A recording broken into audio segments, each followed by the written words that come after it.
Boa noite, pessoal. Olá, caverneiros. Bom ter vocês de novo aqui em nosso terceiro momento do EGLIC TV, Caverneiros Virtuais. Primeiramente, gostaria de agradecer a todos que têm nos acompanhado nesse projeto para tentar nos aproximar, né? Tanto os espeleólogos, tanto os caverneiros entusiastas em cavernas espalhados por todo o país. E hoje teremos a honra de apresentar um membro do EGLIC, que é a Camila Eboli, também conhecida como Aleluia. Ela é ecóloga e faz parte do EGLIC há alguns anos, e hoje o nosso bate-papo vai ser intercontinental, já que a mesma mora na Irlanda. E antes de começar esse bate-papo, eu gostaria de agradecer também ao Eduardo, que está atrás aqui. Em nenhuma das lives anteriores a gente falou isso, mas tem todo um processo para essas lives estarem disponíveis em acesso direto. E toda essa arte bonita que vocês estão vendo, quem fez a mesma é o Eduardo Pesentin, que também é membro do EGLIC. Então, valeu, Pia. Então, vamos lá começar. Gostaria de convidar a Camila para bater um papo aqui com a gente. Oi! Oi. Oi, gente, boa noite, sejam muito bem-vindos. Tudo bem? Ai, Como está tudo por aí? tá tudo certo, tudo na quarentena, né? Ai, muito feliz de estar aqui, de compartilhar algumas coisas com vocês. Eu espero que vocês aprendam alguma coisa também. Legal, então você está na Irlanda ou você mora em Dublin? Isso, eu moro aqui desde dezembro de 2018 e eu faço parte do EGLIC desde, acho que, segundo semestre da graduação, que era, sei lá, junho de 2013. Sua graduação foi em Ecologia aqui na Unesp de Rio Claro, certo? Isso, foi em ecologia. Aí, por acaso, eu descobri o grupo e já fiquei louca, já queria participar, já comecei a ir em todas as reuniões. Legal. E como que foi esse início seu? Com o espelho, né? Isso. Eu sempre gostei de trabalho de campo e quando eu comecei a ver as oportunidades que tinha de fazer parte de um grupo de espeleologia, que é bem mais multidisciplinar, então você tem contato com pessoas de outras áreas, você consegue ir para campo também para conseguir aprender, conseguir ver a paisagem, você consegue aplicar um monte de coisa que você aprendeu na teoria, né? Eu fazia parte antes de um grupo de agroecologia também, aí eu acabei focando um pouco mais no EGLIC, porque eu senti que eu podia explorar um pouco mais os projetos, sabe, que eu estava pensando em fazer. E foi bem bom. E fala pra gente como foi essa parte do seu espelho no Brasil antes de você ir para a Europa? Beleza. Então, ao longo da minha vida lá no EGLIC, assim, tem altos e baixos, porque você está no meio da graduação, você tem os campos da graduação também, você tem os seus campos pessoais de tese final, você vai para TCC e tudo mais. Mas na Espelho a gente conseguiu fazer alguns trabalhos bem bacanas e eu acho que o que eu tenho mais memória são das nossas idas ao Petar, né? Porque a gente sempre não tem como escapar do Petar. E entre tantos campos que a gente fez por lá de levar bicho e tudo mais, bicho os ingressantes, tá, da universidade, a gente fez o projeto Cachimba, né, em 2015.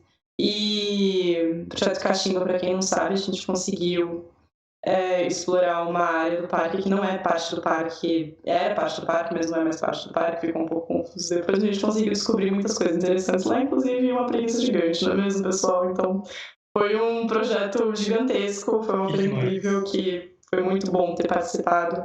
E eu ficava na parte da paisagem, né? Então eu ficava lá tentando coletar algumas plantas e tudo mais, para tentar fazer algum tipo de reconhecimento da paisagem. E durante o projeto Cachimba, durante a fase que a gente foi interrompido, né, o projeto, por forças maiores. Mas quando a gente teve que parar, eu estava com 111 plantas coletadas e depois eu passei para um aluno de doutorado que conseguiu utilizar essas plantas depois, que o trabalho dele era com entendendo a relação de plantas e afloramentos calcários em geral no Brasil todo. Então ele conseguiu colocar essas plantas depois nos dados dele, e acho que deu para tirar alguma coisa de produtivo também disso tudo, na parte botânica, que era a minha área de estudos durante a graduação. Que legal. Você lembra qual foi sua primeira caverna? Olha aí, tem uma imagem de caverna aí. Puta, essa daí é em Bitipoca, que gracinha. Eu tenho muito paixão por Bitipoca, que a gente foi lá com 2 expedições para lá. Mas a minha primeira caverna, putz, eu sei que eu fui com Vande, fui com biscoito, eu não lembro se foi as abelhas, eu acho que foi, ou se foi as abelhas que a gente desceu, a gente estava voltando. Foi o primeiro campo isso, foi o primeiro campo de Greek, foi, acho que um dos mais marcantes, porque quando a gente estava voltando da caverna, rolou um bloco na gente, e eu lembro que tava assim, em fileira, né, o biscoito na minha frente, eu e o Saul atrás. Aí a gente começou a ouvir os barulhos e tal, foi o tempo do biscoito pular para frente, o bloco passou na minha frente e nas costas dele, e saiu rolando e caiu um monte de coisa, e daí a gente ficou meio assim em choque, né, mas beleza, continuamos a descer e tal. Eu acho que a gente estava nas abelhas, que tem aquela parte mais íngremezinha ali do lado, acho que foi lá. Só para situar o pessoal, gente, Abelhas é uma caverna que fica aqui em Peúna, que é um município do lado aqui de Rio Claro, onde tem várias cavernas em arenito, e é o nosso principal foco inicial de estudos, e onde a gente leva os bichos, como disse Aleluia, o pessoal vai conhecer as cavernas de lá, são cavernas bem interessantes, e a gente tem todo um potencial espeleológico para ser explorado aqui na região também, que é uma das principais linhas de frente do EGRIC. É nosso quintal, né? Nosso quintal, isso mesmo. Nosso quintalzão. Nossa, tanta coisa que a gente já explorou por lá, a aventura das abelhas, não das abelhas caverna daí, mas a luta contra as abelhas durante a expedição na outra face da serra, que o pessoal foi e acabou encontrando um monte de abelha. Quem que era a pessoa? Eu lembro que a pessoa ela tem os ferrões das abelhas até hoje no RG. Nossa! Eu não vou lembrar quem que foi que aconteceu isso, mas eu lembro que aconteceu essa história.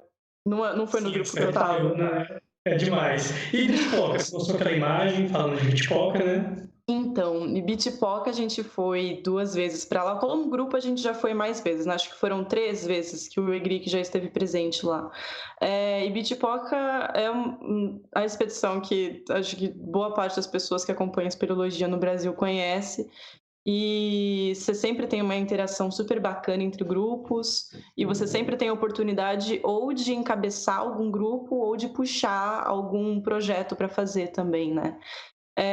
Aí a gente está na Moreiras, que a gente não sabe se vai virar viajante ou não, mas ainda Moreiras. Essa foto que está aparecendo agora para vocês, eu tô ali de azulzinho no canto esquerdo, e tem muita gente querida nessa foto. Nossa senhora, muita gente mesmo. E daí a gente pode começar a falar um pouco dos materiais que a gente utiliza no Brasil, porque essa foto ela tá ótima para mostrar isso. E você olha para aí, é o reflexo do que as pessoas fazem no Brasil como espeleologia no geral, né? Como que as pessoas se vestem, qual que é o tipo de material que a gente usa. Tem gente com macacão, tem gente com colete, calça e blusa, que era o meu caso na época, que eu ficava vendo as plantas e tal, arrancando GPS de um lado, arrancando caderneta do outro. Aí tem gente que tá só com uma camiseta e uma mochila, tem gente que tá com macacão, mas tá amarrado na cintura, então é tudo meio assim, né? Porque o Brasil é um país quente, a gente usa bota porque a gente precisa fazer a parte da trilha, né? Que é gigantesca às vezes, então a gente geralmente tá de bota, geralmente tá de perneira. Perneira, para quem não sabe, na produção contra serpentes e tudo mais, pra gente conseguir ficar vivo e voltar para casa numa boa. Uma coisa interessante em relação ao macacão é que tem um macacão próprio de espeleólogo, mas também eu mesmo sou um exemplo, por muito tempo eu usei macacão desses de posto. Eu não tinha macacão de espeleólogo, eu usava macacão de posto de gasolina. E eu conheço várias pessoas que também fizeram isso por um bom tempo. E a gente vai improvisando, a gente usa o que tem e assim vai, aos poucos, vai investindo em equipamentos, em vestuário e tudo mais, né? Gente, dá super certo, imagina. Mesmo quando eu ia para as cavernas, eu só colocava macacão se eu ia ficar muito tempo me rastejando por algum lugar, porque sempre. Já aconteceu uma vez eu ser picada, né? Não foi só uma vez, não, porque eu fui picada por aranha. Então, assim, macacão é uma proteção boa para não entrar bicho na tua roupa Sim. também, quando você tá lá passando por algum lugar. É, mas não, imagina, não é todo mundo que usa, não é todo mundo que precisa usar também. Depende muito da condição da caverna que você vai. A frequência que você vai em cavernas. Porque a maioria das nossas cavernas, no geral, a gente consegue andar com a mesma roupa que a gente tá fazendo hiking, né? Então, assim. Que é muito diferente das cavernas aí, né? Que a gente vai falar um pouquinho mais pra frente. Nossa senhora. Vamos passar a imagem então pra gente ver. Esse daí, foto do Fábio, eu sei que o Fábio tá assistindo porque já apareceu a mensagenzinha dele. Eu adoro essa foto, porque esse conduto aí ele é maravilhoso. Ele terminava um pouquinho pra trás de mim, assim, e foi lá em Pitpock também. Foi essa daí que nós uma coisa que é muito comum Oi? em cavernas, é todo mundo fica muito sujo. A gente tem uma imagem que mostra muito esse retrato. Gente, essa foto, ela é maravilhosa. Eu tava em São Desidério, eu tava ajudando o Rejeito, vocês devem conhecer ele, do Gegel, lá da USP, tava fazendo doutorado dele na época, e eu fui ajudar a coletar algumas coisas pro doutorado dele, e eu tive a oportunidade de conhecer cavernas maravilhosas lá do sul da Bahia. E essa daí a gente tava saindo de uma delas. E tinha um lago, né, numa das cavernas. Quando a gente foi, não tinha mais, então era só lamaçal, assim, né? Tinha parte da caverna que eu lembro que eu tava andando de joelho, porque eu não conseguia andar em pé, porque tava deslizando muito. Aí eu ficava andando de joelho, assim, e colocando o braço e tal, pra conseguir andar, porque tava sem condição. E eu acho que foi bom nessa daí, tá? De bota mesmo, e não de galocha, que a gente já vai falar das galochas. Porque se fosse galocha, eu acho que eu tinha perdido ela nos 3 primeiros passos. Porque eu acho que a lama ia grudar muito, assim, sabe? É uma coisa interessante, né? Em espelho. Pra quem tá sempre em caverna, todo mundo tem alguma história de que saiu muito sujo de uma caverna, cheio de lama. Eu já teve uma história que eu estive envolvido, quando eu trabalhava com consultoria, num desses campos meus, eu saí da caverna extremamente sujo junto com a minha equipe. E uma coisa que é muito comum, depois que você sai da caverna, você vai comemorar, vai descansar um pouco. E geralmente tinha um barzinho, né? Você conta as histórias, você relaxa e toma uma cervejinha, uma coisa muito comum após o campo. Aí nós, agricanos, sabemos muito bem como que é isso, terminar o campo e depois festejar a emoção, a alegria de estar em contato com a caverna e de toda a interação que existe numa caverna. E sair sujo dessas cavernas é uma coisa inerente da espécie. Geralmente quando a gente volta muito limpinho, fica aquela coisa estranha. Eu não fui pra caverna hoje, o que aconteceu? Eu, pelo menos, se eu vejo que eu tô muito limpinho, dou uma roladinha na testa só pra sair um pouco mais sujo. Tô brincando. Passa uma cara assim, deixa eu só passar um pouquinho aqui.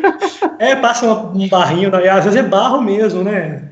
Ou então, quando não é barro, é pó, é muito pó também, depende da época do ano. Às vezes o time tem muito pó na caverna, dependendo. E é muito legal. As daí de Peúna, eu lembro quando eu saía assim, eu dava só uma chuchada no nariz assim e saía preto o papel. Um tijolo. Saía cheio de coisa já. Mas então, vamos agora fazer uma viagem e agora ir direto para a Europa.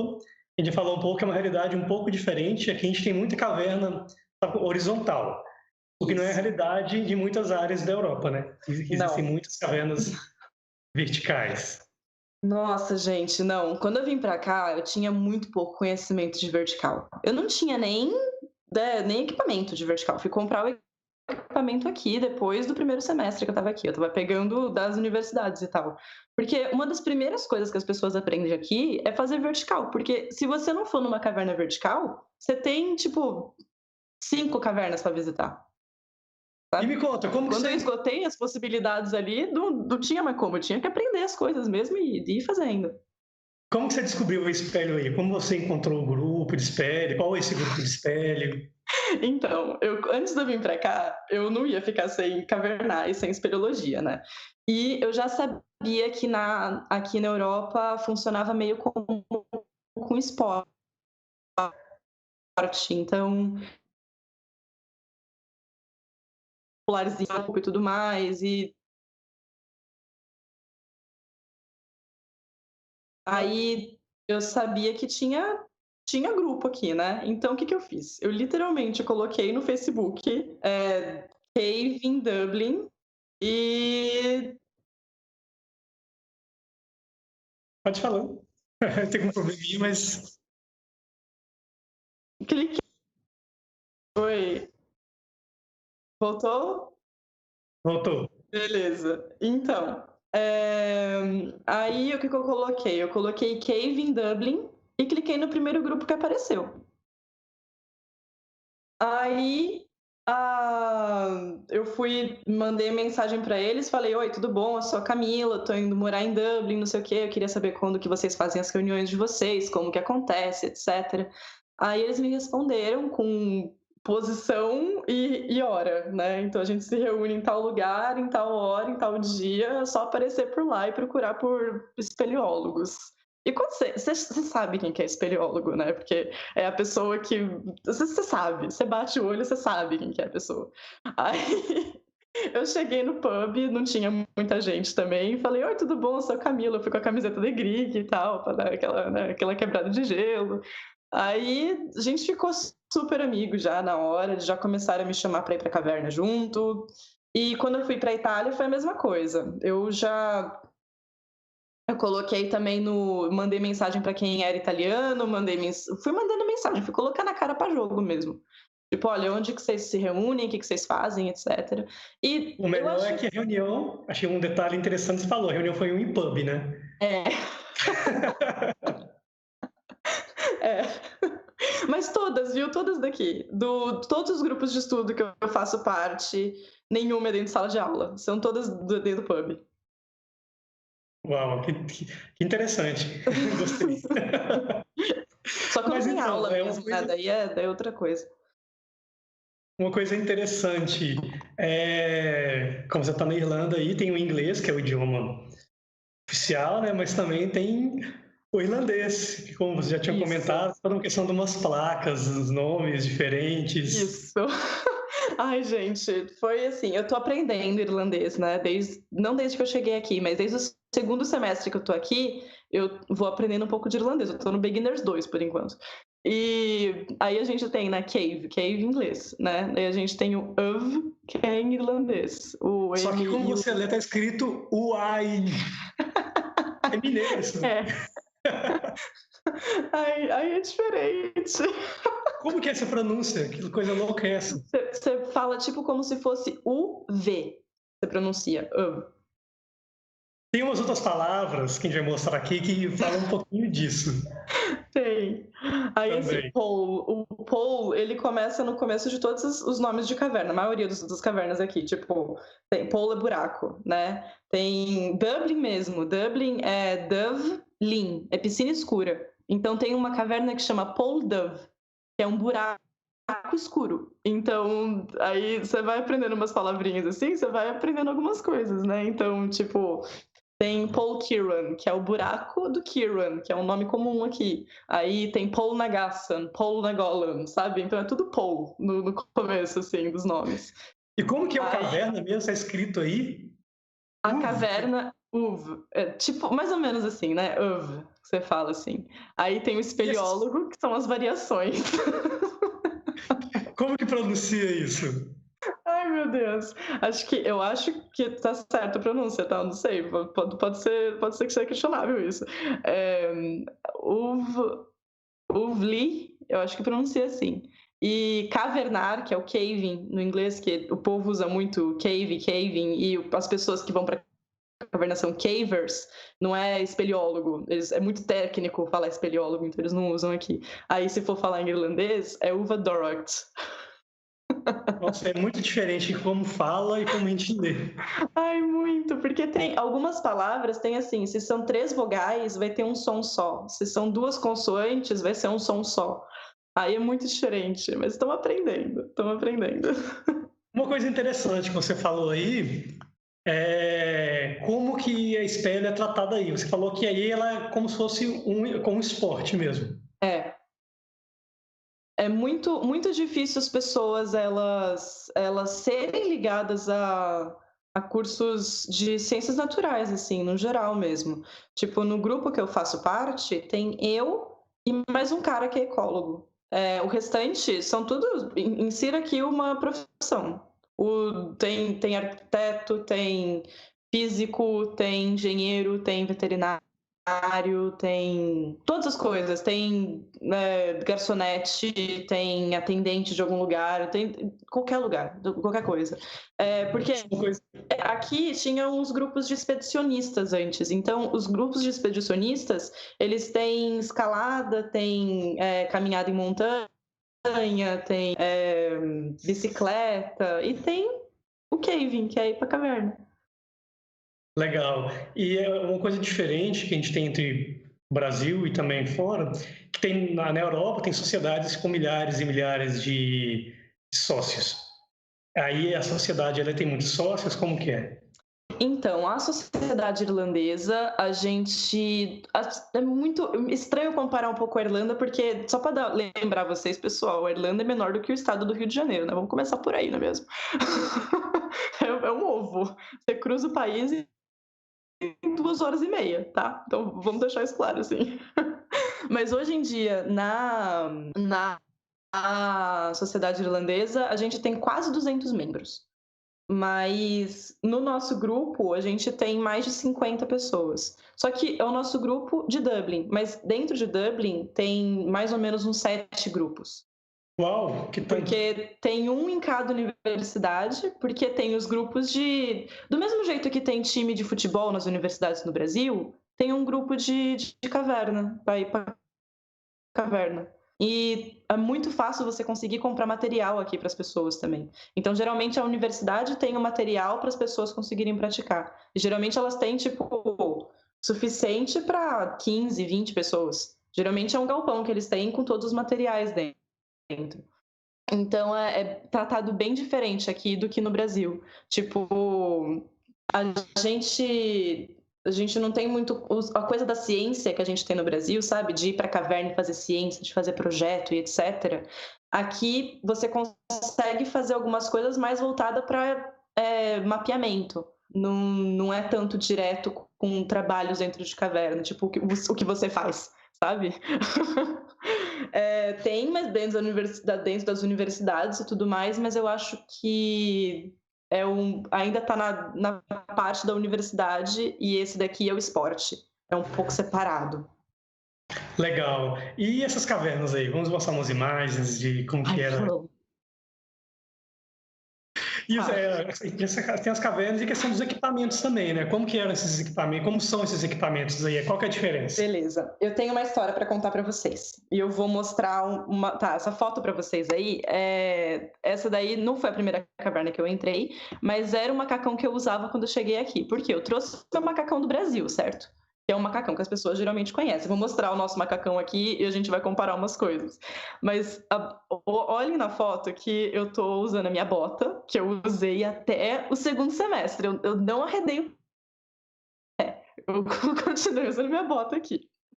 E do lado, o pessoal tá usando galocha. A primeira coisa que eu reparei de diferente aqui, além da parte de ser um esporte aqui mesmo, do jeito que a espeleologia é tratada, tem a coisa deles usarem galocha para ir pra caverna, que dentro da minha cabeça era uma coisa que não era concebível.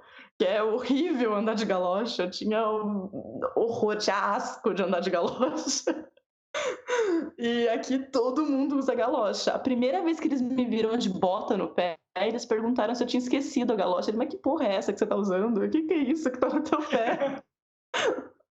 Aí eu continuei usando minha bota, porque era o que eu me sinto confortável e tudo mais. Só que usar a galocha aqui não é questão de você se sentir confortável, não. É questão de deixar seu pé quente, porque é frio pra inferno lá dentro. É muito frio dentro das cavernas aqui. Aí, essa foto é maravilhosa, porque mostra bem o material do pessoal. Se você reparar, vai parecer que eles estão de bota, né? Mas é porque tem gente que coloca o macacão dentro da galocha, tem gente que põe ele por fora. Mas Tá bem deixa eu frio, né? mostrar um. É muito frio. Esse macacão amarelo era de lona, lona. E eu tava com um fleecezinho dentro ainda, que é um macacão de quentinho por dentro. Porque é muito frio. Ai, é muito frio. Que temperatura que você Eu vou pegou? mostrar A isso, menor o temperatura. material daqui. Ai, Qual a temperatura que você acha que você pegou mínima? ameninho, assim, um ameninho deve ser, sei lá, uns 5 graus, assim, Ameno. pra gente ver.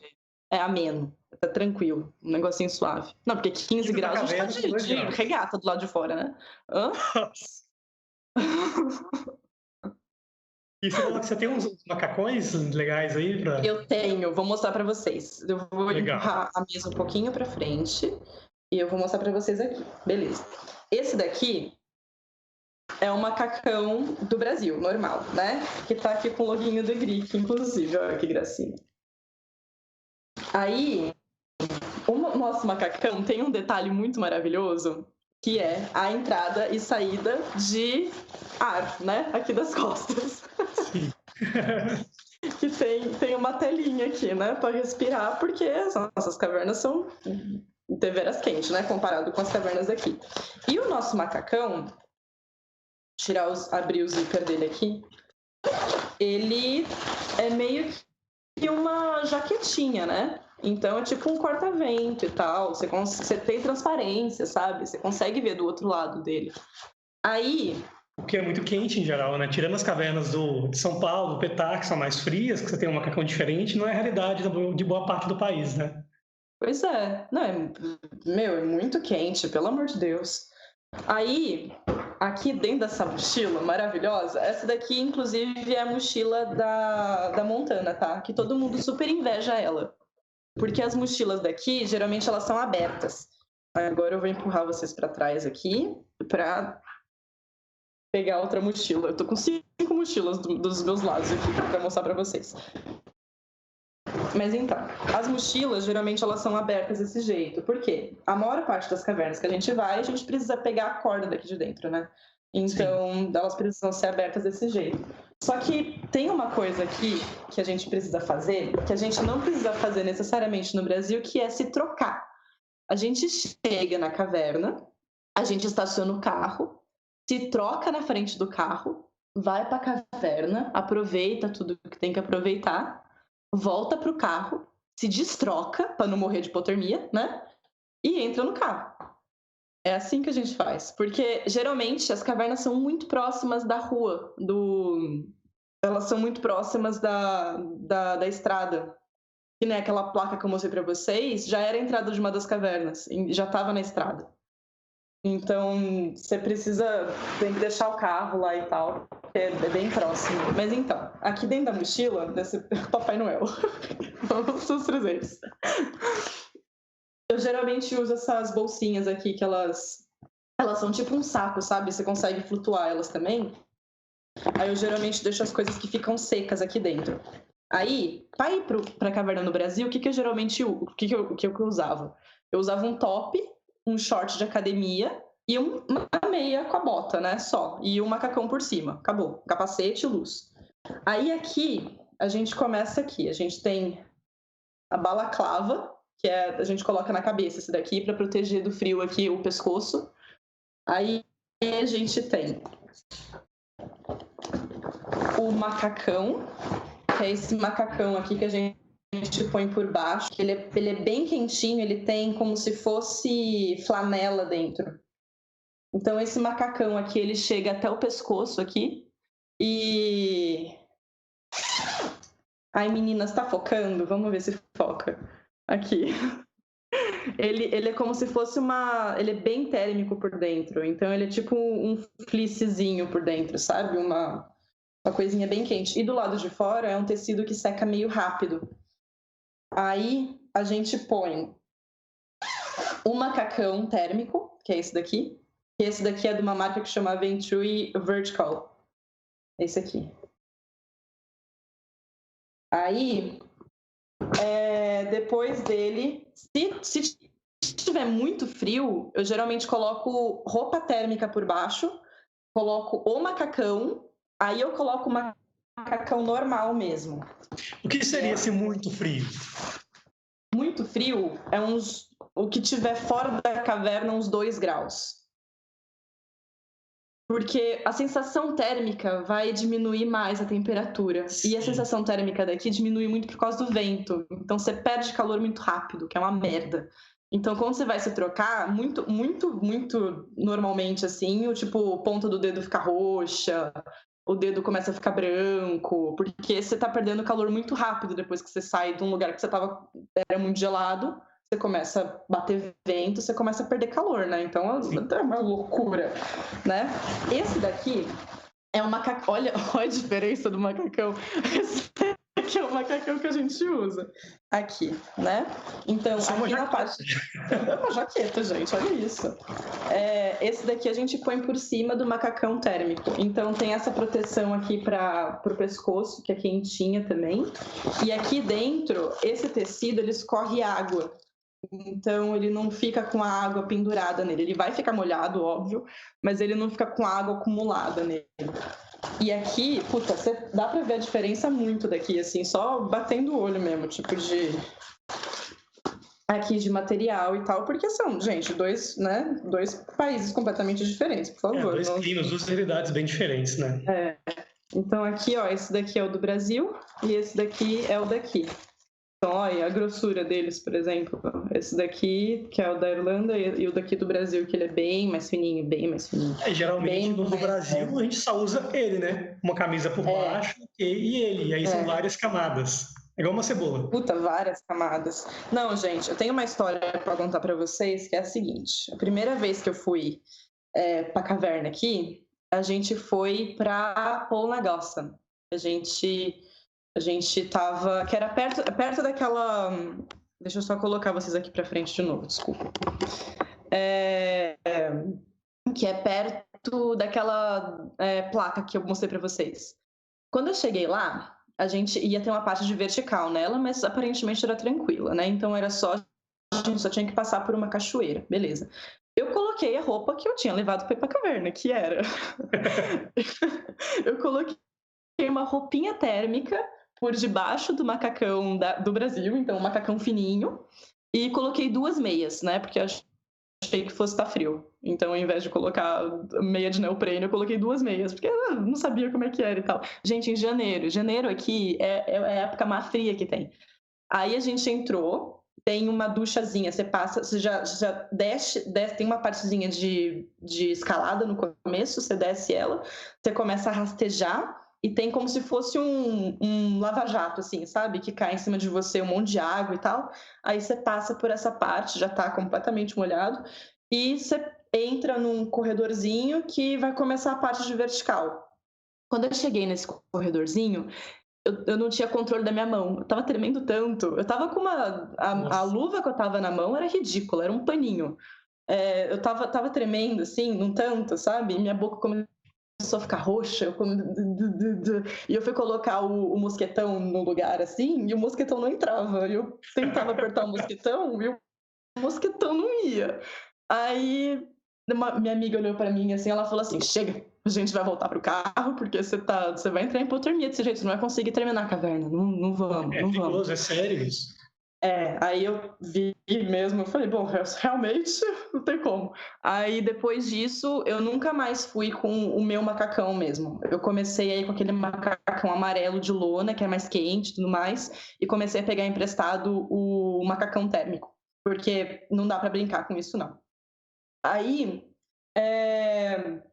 depois, no segundo semestre que eu tava aqui, eu comprei megalocha. Porque essa merda dessa galocha serve pra esquentar o nosso pé, pessoal. Porque, gente do céu, eu parei de usar a minha bota, eu usei minha bota com neoprene, e eu destruí todinha a parte de dentro da minha bota. Aí, depois disso, eu ia pra caverna no final de semana seguinte, então eu tive que comprar alguma coisa pra colocar no pé, porque, não, imagina, descalço eu não vou, né? Aí, a neoprene que a gente usa, Ai, você tá de brincadeira. Onde que tá agora? Peraí. Cadê o negócio aqui? Nossa, eu fui falando e fui jogando, né, as coisas assim. Agora onde é que tá a bolsinha? Aqui, tá na minha frente.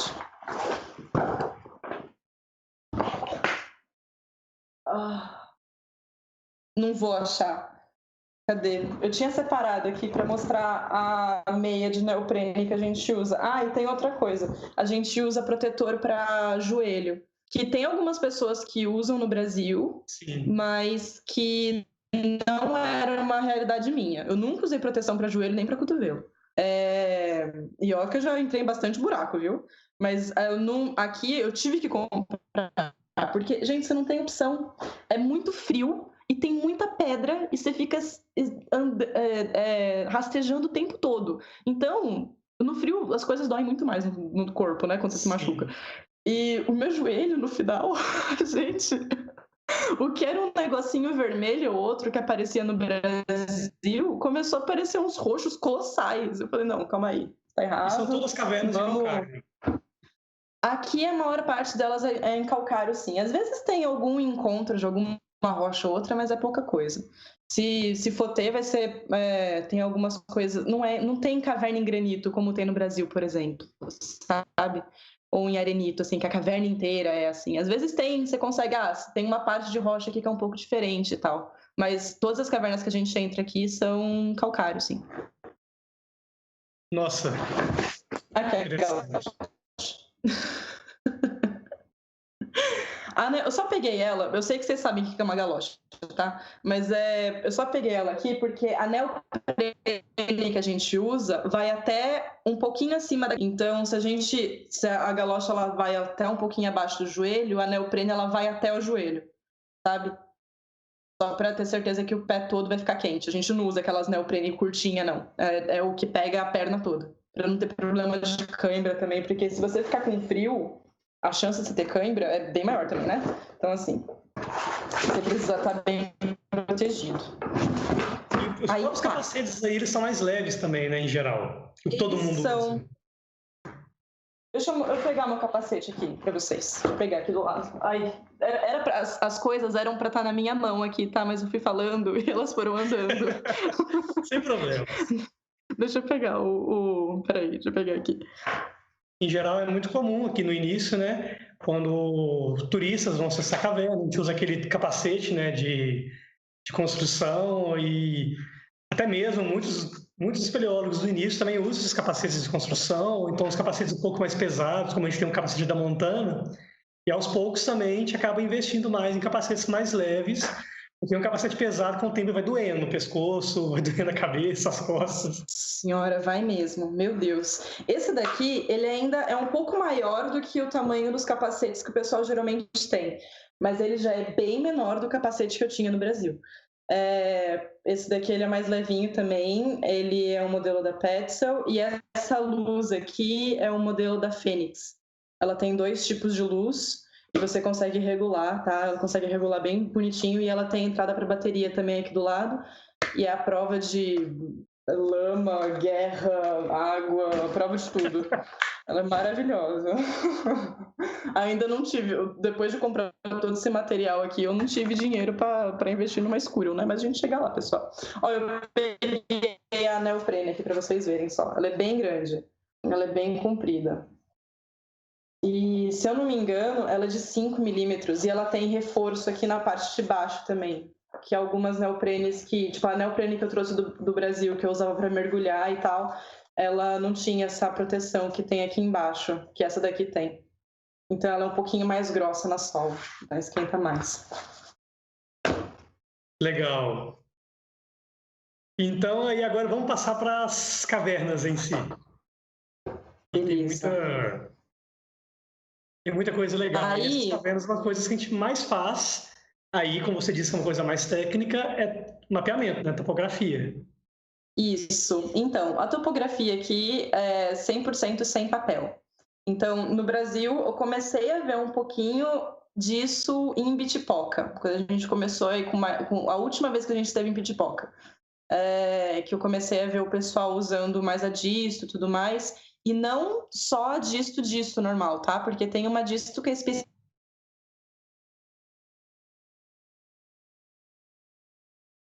caverna. E tem outra dica, pega os números que a gente... Oi? Quantas Oi, desculpa. vantagens? Então, tem a disto que você consegue tirar as medidas e tudo mais, mas que você precisa fazer uma matemáticazinha lá para arrumar alguns números depois, né? E tem a disto de caverna mesmo, de espeleologia, que já saiu de circulação, então são algumas pessoas que têm, e que você consegue já pegar as medidas direto dela. E você consegue sincronizar isso com o aplicativo. E tem vários aplicativos que várias pessoas usam. O Adam, esse meu amigo que está na foto aparecendo agora, a gente estava fazendo um curso de mapeamento para mostrar para o pessoal como que faz mapeamento de caverna e tudo mais. Gente, o povo daqui não sabe o que é clinômetro, tá? Não tem ideia. O que é croquis, fazer croquis na mão e tudo mais. Não usa. Muito pouca gente sabe como é que faz essas coisas na mão. Tipo, geralmente, espeleólogos mais antigos sabem como é que faz o mapeamento todo na mão, igual a gente faz. Mas aqui é uma realidade assim para todo mundo mesmo, de fazer as coisas sem papel nenhum. Os aplicativos que o pessoal geralmente usa tem o Topo, que eu não gosto muito dele, mas que ele é meio confuso de usar, mas que algumas pessoas usam. A gente usa mais o Sexy Topo, que é sexy mesmo, e o Cave com K. Em vez de escrever com C, você escreve com K. E são esses dois que a gente tem mais usado, assim. E a gente não usa papel nenhum, nada. É só o equipamento mesmo. Esse daí, essa fotinho, bonitinha, foi a última caverna que a gente fez antes da quarentena. Nossa. A quarentena que ela foi decretada logo depois, ela foi decretada antes do St. Patrick's, que foi agora dia 17 de março, do dia de São Patrício, que é o dia que a gente toma cerveja verde, sabe? Foi decretada antes disso, mas depois que foi o lockdown mesmo do país, então a gente fez a última cavernada antes do lockdown. Essa foto bem bacana, que mostra a ancoragem aí, né, pra gente conseguir descer. Não é um abismo, porque é muito curtinha essa parte, mas acho que tem um pouco mais de 20 metros de queda. Aí, depois disso, ela continua horizontal por um tempo, mas, por exemplo, essa daí tava menos de 100 metros da boca dela, sabe? Então, é sempre assim, você entra, tem uma partezinha que você se arrasta e tal, tem um abismozinho, e daí a caverna continua. Geralmente as cavernas são assim. E muitas delas a entrada é bem pequenininha. Minúscula. Geralmente nossa, minúscula. Essa daí, ela assim, tem um paredão aqui na frente, aí tem um buraquinho de um lado, tem um buraquinho do... O buraquinho que eu tô falando assim é tipo 1x2 ou 1x1, sabe? São uns buraquinhos mesmo assim. Geralmente eles estão numa pedreirinha, então tem alguns blocos por cima e tal, às vezes colapsa alguns blocos, você tem que tirar alguns blocos da frente. E as explorações que o pessoal faz aqui, eles fazem as explorações, não é superficial igual a nossa, não é na superficial não, desculpa, não é na superfície igual a nossa, porque a gente sai no meio da mata procurando buraco, né? A gente pega, vê a geomorfologia do lugar, pega o mapa, vê onde que tem alguma possibilidade de ter algum buraco ali. Não, tem um paredão ali, vamos no paredão para procurar. Aqui, como o país é ridículo de pequeno, não tem muito o que explorar, né, pessoal? Então, como é que a gente vai explorar as coisas? Uma coisa interessante, muitas vezes vocês têm que dar uma forcinha para poder entrar, né? Explodindo alguma coisa. Então, menino, pois é. A gente tem fotos. Aí, essa foto é do Pete, que é do meu companheiro, né, de aventuras e cavernadas. Ele tá aí explodindo um bloco, né? Esse daí foi um curso que a gente fez de capping. O curso de capping é um curso de pequenas explosões que você faz para explorar novas cavidades. Isso não tem no Brasil, meninas, porque não pode ter. A gente tem uma biodiversidade gigantesca dentro das cavernas. Ainda bem que isso não pode pra gente, porque mesmo na zona mais afótica que for, a gente ainda tem muita coisa para explorar. Então, assim, ainda bem que não tem isso. Pra gente acabou, a caverna acabou a caverna. Muito comum. Você continuar a exploração explodindo um trecho, aumentando um espaço.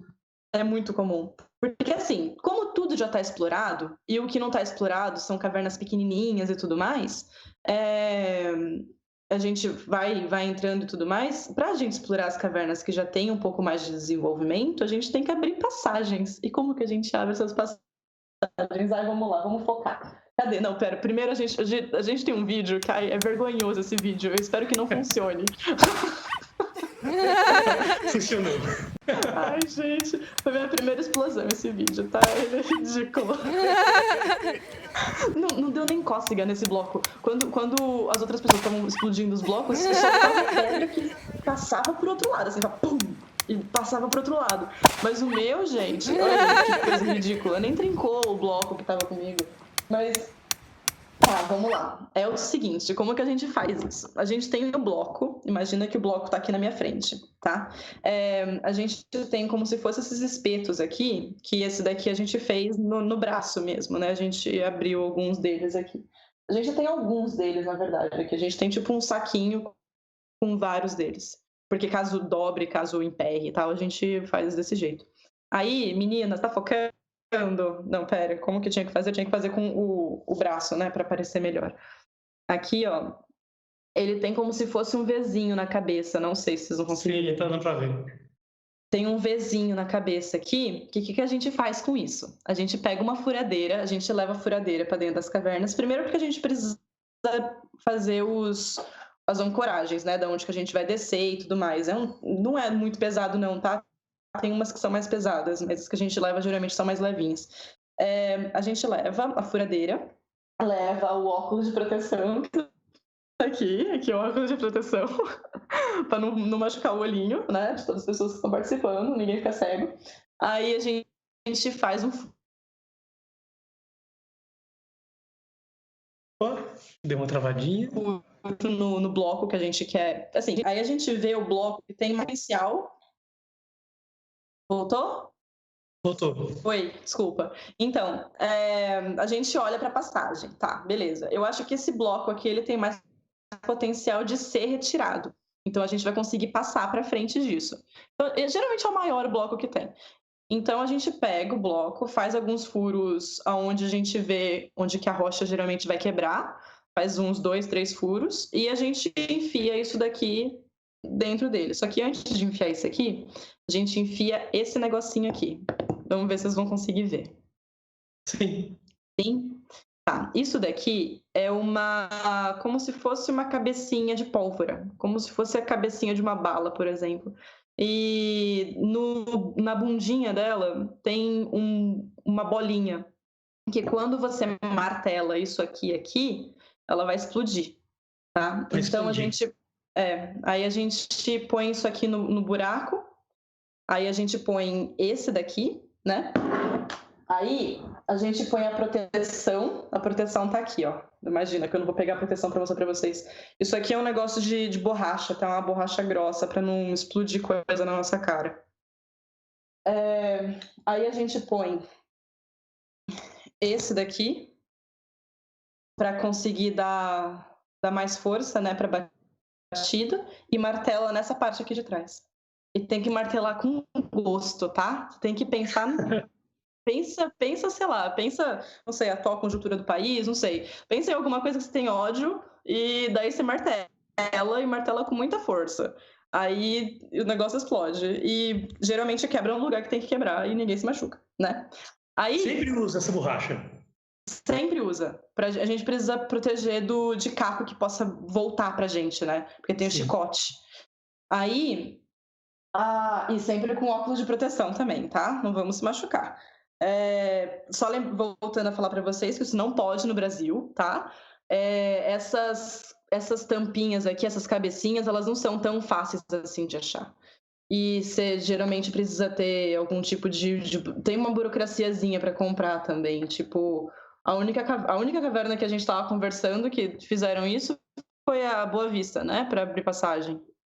É uma caverna bem grande, né? Com mais de 100 quilômetros, e chega em algum ponto, até onde eu sei, que estava complicado acessar ela. E desde o início, que é uma caverna quente, uma caverna muito seca, então eles tentaram um segundo acesso para poder acessar alguns trechos mais profundos da caverna. Mas a segunda legislação brasileira, a gente não pode realizar explosões nas cavernas, né?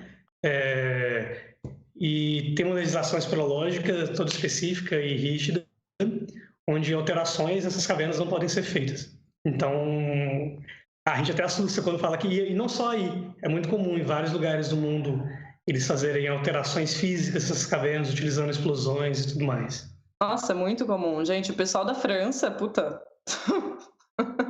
Os franceses são loucos, tá? Vamos deixar isso claro aqui. Os franceses são loucos. E italianos são muito hardcore, porque eles tiram as coisas no braço, tio. Aí, mas tá, beleza. Isso a gente já vai falar sobre isso. Quando a gente tira esses blocos, a gente geralmente precisa colocar uma proteção para os blocos que ficaram, certo? Porque não foi uma coisa natural. Então, a gente arranca os blocos de lá e a gente coloca uns andaimes dentro das cavernas. Como que são esses Aí, andaimes? temos imagens. Vamos ver. Essas duas fotos, elas são de um amigo meu, o Adam. Ele é um ótimo fotógrafo de caverna, ele é ótimo, ótimo, ótimo. Ele e o Fábio juntos numa viagem ia ser meu sonho de vida, assim. Conseguir cavernar com os dois. Esses andaimes que estão atrás da pessoa, são os andaimes que a gente geralmente coloca na caverna para conseguir segurar o que sobrou dela, né? Então a gente tira os blocos e segura o teto, ou se não segura os outros blocos e tudo mais, para não colapsar. E a gente deixa esses andaimes fixos. Tem uma caverna que eu fui que é assim, você entra, tem um salãozinho e é inteirinho cheio de andaime. A gente chama de scaffoldings em inglês. Aí você vai andando assim, meu, só andaime, todos os lugares que você olha andaime. E tem uma passagem dela que é assim, você desce é uma escalada de uns 4 metros. Você desce essa escaladinha, tem um salão, e depois desse salão tem uma curva que é os blocos juntos, e que a gente estava ou fazendo o capping para conseguir abrir passagem para mais lugar, porque a gente sabe que tem um rio passando ali por trás, então tem mais passagem para ir. E a gente coloca os andaimes no lugar, sempre de onde a gente tira um bloco. Essa daí é a história que a gente quase ficou preso da caverna, que ela alagou. Foi assim, foi o dia que mais choveu aqui, um dos dias que mais choveu aqui na Irlanda desse ano, e a previsão do tempo aqui ela é muito correta. Então, se diz que vai chover às 3 da tarde, vai chover às 3 da tarde. Então, até às 3 da tarde, você pode fazer o que você quiser, amor. Você quer, sabe, fazer caminhada, você quer entrar na caverna, você quer ir fazer escalada, até às 3 da tarde você consegue fazer isso. Aí a gente estava lá dentro da caverna, a gente começou a explodir as coisas e tal, começou a abrir passagem para as coisas, não sei o quê. E tarde, um domingo, vou lá e ver como é que tá a situação do tempo. Beleza. Ele foi lá, fez seu xixizinho, voltou para a caverna. Ele falou: bom, não tá chovendo, tá só com uma cara feia. Vamos continuar aqui. Beleza, a gente continuou. Depois da terceira batida que a gente deu, a gente começou a escutar um tsh, sabe? Barulhinho de água caindo. É gostoso de ouvir quando a gente tá dormindo. Sim. Não quando a gente tá dentro de uma caverna, 4 metros de escalada pra sair. Aí a gente começou a ouvir esse barulho, foi 1 segundo. A gente ouviu, a gente fudeu e saiu correndo. Aí a gente saiu correndo, a gente começou a subir numa velocidade, sabe Deus como a gente conseguiu. Adrenalina, né, que faz isso com a gente. A gente começou a ver a água e o menino que tava na minha frente começou a falar: vai molhar. E vai molhar bastante. A gente, então vai, meu filho, não para, né? Continua subindo. Aí ele continuou subindo. A gente subiu, tirou todo mundo. O material a gente deixou boa parte lá dentro, tipo de os andaimes e tudo mais que a gente tinha levado. A gente só levou de volta as mochilas que estavam com a gente. Aí a gente subiu e a gente ficou parado ali num buraco para ver o tanto de tempo que ia dar até alagar. E foi tipo 2 minutos depois que fechou a entrada da caverna. E aí quando eu vi que fechou assim, eu falei: bom, eu vou dar uma subida ali pra, né, dar umas agradecidas. Aí eu subi, dei uma olhada assim na paisagem e falei: não foi hoje, né?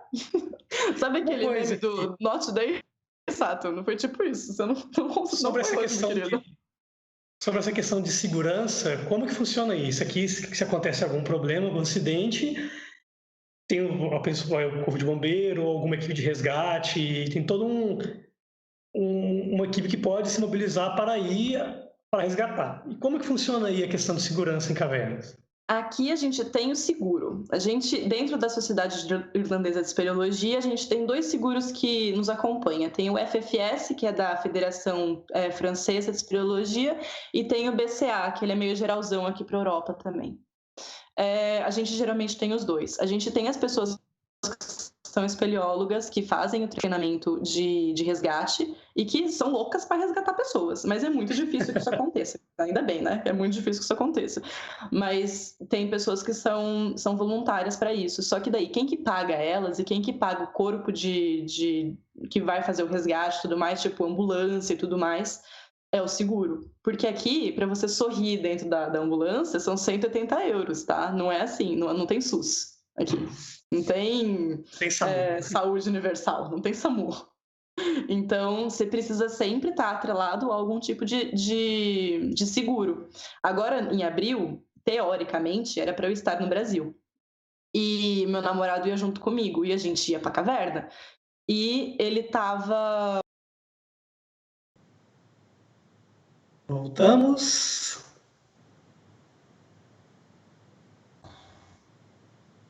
Bom, pessoal, desculpem, tivemos um pequeno problema técnico, bem na hora que estávamos todos empolgados aqui com toda a história. Mas vamos voltar que não acabou e tem muita história interessante para contar ainda. E mais uma vez, desculpem. Quem não estava acompanhando, convido que acessem e voltem, chama essa galera para participar com a gente de novo, que a gente tem muita história. A gente nem saiu da Irlanda ainda. Calma que tem Itália e tem a Áustria ainda pra gente conversar, calma aí. Tá, então. A gente tava falando do capping, eu vi um comentário aqui do Fábio falando que o povo lá da Austrália fazia sem dó também, né?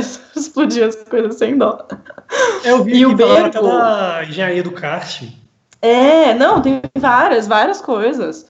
O Bergo, ele mandou mensagem aqui falando se os grupos daqui da Irlanda cavernam junto. Gente, é uma zona, sério. Todo mundo caverna com todo mundo. Não tem regra, não. Tá todo mundo... Alguém vai pra caverna? A gente vai pra caverna. É assim que funciona. Regras, é isso. Por favor, não morra. É basicamente isso, assim. Vamos com a calma e paz no coração. A gente vai pra caverna, acabou. Só isso. Todo mundo caverna com todo mundo. Em abril, eu fiz uma apresentação que chama... Tem um fórum aqui de estudantes. E em setembro, eu fiz uma apresentação também. Então, as duas eu participei, porque... Teve uma postagem num grupo que chama... num Instagram que chama Caverneiras, que é um projeto super bacana do pessoal de mulheres espeleólogas que divulgam mais mulheres espeleólogas, né? E tem um post lá que é meu, e que no final do meu texto eu falo lá para eles assim, que eu, como mulher latino-americana, eu sinto que a gente precisa ocupar espaços aqui fora, né? Então, se tem alguma coisa pra gente falar em público, amor, eu estarei lá. Isso aí. Estarei falando, estarei contando as coisas do Brasil, porque eu falo as coisas do que eu já fiz no Brasil, senão eu falo as coisas que eu já fiz por aí, e vou mandando para as pessoas mesmo, assim, tá? Então, beleza. O pessoal tá voltando também. Ufa! É isso. Voltamos. Chama o pessoal para continuar voltando, gente. Tenho certeza que tem algumas pessoas perdidas por aí, onde está o link novo. Então é só continuar na página, olhar a página direitinho que estamos de volta. Olha, a Patrícia está falando ali, Caverneiras do Ano, isso mesmo. É um projeto muito interessante, onde tem espeleólogas de todo o Brasil. Inclusive, teve um vídeo muito legal. Sigam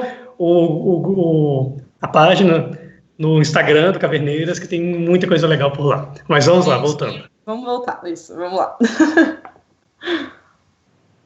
Aí, a gente tem mais foto da Irlanda?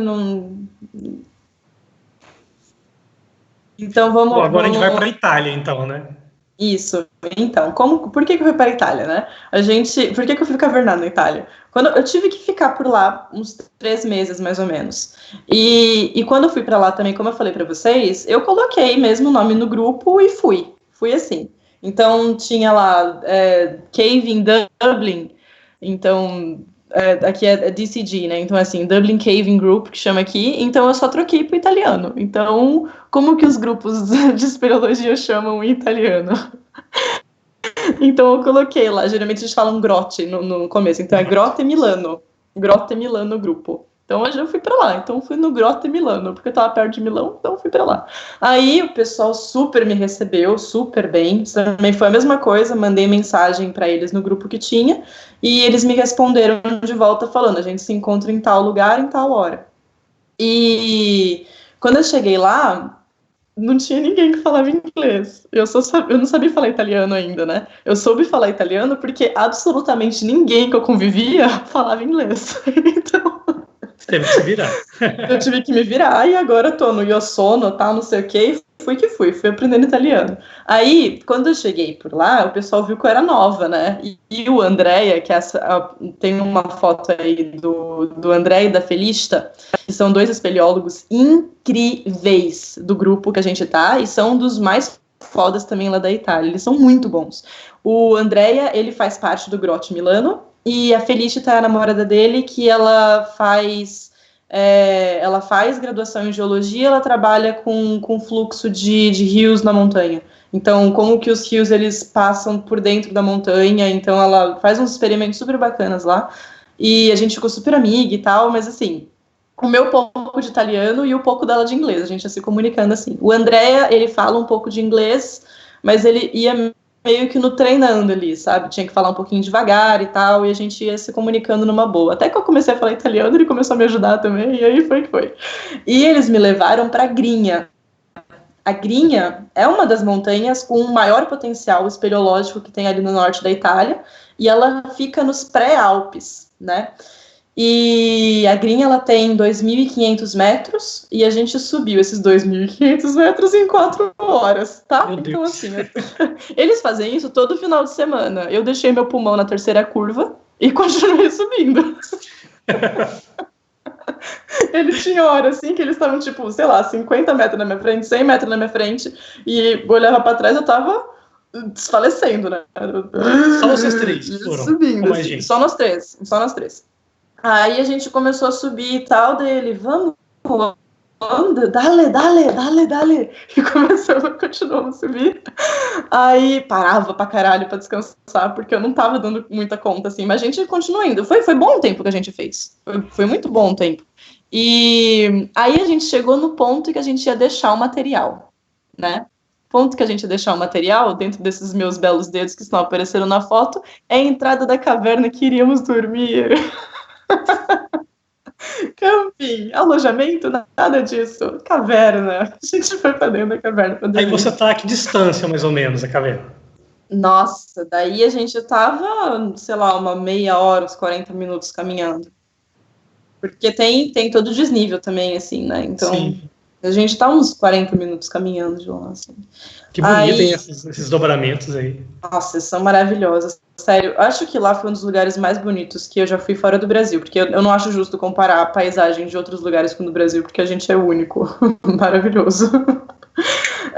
Mas é surreal, assim, porque como a montanha toda, a maior parte dela que tem a parte de exploração fica coberta de neve, então você consegue ver todos os tipos de formações lá, então você vê a rocha totalmente pelada, né? Então é muito bonito mesmo.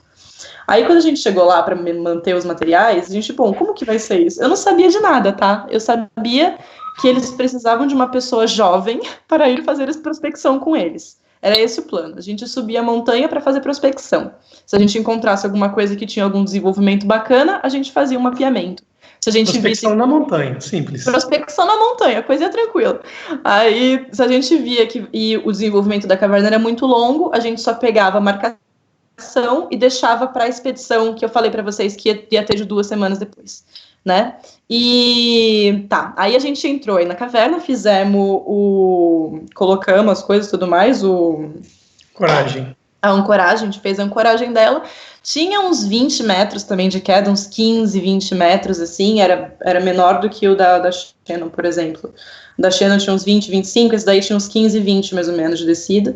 Aí a gente desceu, deixou o material lá embaixo, e a gente só subiu, aí ó, o nosso camping. Esse daí foi a hora que a gente foi dormir mesmo, que a gente teve que tirar as coisas da mochila e tudo mais. Aí a gente juntou umas pedras e tal para ficar meio horizontal, o lugar que a gente dormia, né? E deitamos aí mesmo. Como tava verão na Itália, a gente conseguiu dormir só com o saco de dormir numa boa, tá? Então eu não passei um perrengue para dormir, não. Aí vocês não usaram aquele macacão grosso que você mostrou? Usamos, porque dentro das cavernas elas são bem frias. Mas na hora de dormir tava tranquilo. Eu dormi só com a legging de térmica e a parte de cima eu só fiquei com uma blusinha que eu tava. Essa blusa aí que tá aí mostrando na foto foi essa daí que eu dormi. Tava bem tranquila. Aí a gente foi fazer a parte da exploração mesmo, né? Da montanha. Então, esse pontinho preto na bordinha da foto sou eu, né? Num lugar tranquilo, que era os lugares que a gente ia fazer prospecção. Tá vendo que tem um rastro atrás de mim? Esse rastro era por onde a gente descia. Então a gente descia com o pé assim na frente para barrar as pedras e ia de bunda, né? E descia. Não ouse escorregar. Nossa, gente, não. Nossa, era muito difícil andar nesse lugar. E pensa que eles fazem esse tipo de trabalho durante o inverno também, tá? Então eles vão todos os finais de semana durante o ano todo. Então eles fazem com neve também as coisas. E aí no inverno fica coberto de neve. Isso. Fica tudo coberto de neve. Mas daí, vamos ver se algum dia eu vou pra lá com neve, né? Porque eu não sei se eu tenho técnica suficiente pra isso. Porque os caras crescem com neve. Primeira vez que eu vi neve foi quando eu tinha 22 anos. Eu não tenho esse tipo de habilidade que o pessoal tem. Mas vamos deixar pro futuro, né? Vamos ver como é que vai ser. Aí, as cavernas daí, elas têm umas entradas muito pequenas. Vocês viram a entrada que eu mostrei pra vocês, da que a gente foi dormir? Aquela entrada já era muito grande. Uma das cavernas mais profundas da Itália tem entrada 2x2, sabe? Elas são muito pequenininhas também, as entradas. Elas não têm aquelas entradas colossais que a gente tem no Brasil, sabe? Que tá gosto de ver a entrada da caverna. Que tem, você vê a vegetação mudando de forma e entrando um pouco ali na parte da entrada da caverna, mas não tem nada disso. Tem 2 metros, 2x2 só, e é só isso. E a gente tinha que escalar alguns lugares um pouco diferentes, não é mesmo? Aí é uma foto minha escalando um arbusto, porque todos os blocos que estavam em volta do arbusto estavam colapsando, então a gente só conseguia escalar o arbusto e torcer para a mãe natureza segurar o nosso corpinho. Nossa! Aí a gente, acho que tem mais fotos também tem da outra face. Então, toda essa região que está atrás de mim foi a região que a gente explorou na montanha, tá? Então foi toda essa região mesmo que a gente explorou. E depois a gente foi dormir, né? A gente conseguiu fazer uma coisinha ou outra ali de exploração, a gente conseguiu fazer uns mapas também e tal. E daí a gente, no dia seguinte que a gente foi tomar o café da manhã, foi fazer a janta, né, da noite, foi fazer o café da manhã, foi com essa vista maravilhosa da montanha. Nossa, tem duas coisas, né? É maravilhoso e é extremamente íngreme. Muito íngreme. Você não pode respirar errado, sabe? Mas a gente, nessa parte aí, que tava mais tranquila de andar, que não tinha bloco rolando e tal, a gente não tava com preocupação nenhuma, né? Aí tava tranquilo. Aí tava de boa. Aí a gente fez nossa janta e tal, e depois a gente tomou café da manhã com essa vista também. Gente, foi um dos lugares mais bonitos, assim, que eu tive a oportunidade de ir. Foi muito, muito, muito bom mesmo. E eles são super didáticos, eles são super bacanas. Aí a foto da Felícita, no dia que a gente tava voltando depois pra Terra. Meu, olha a cadeia de montanha que tá atrás, sabe? É muito louco.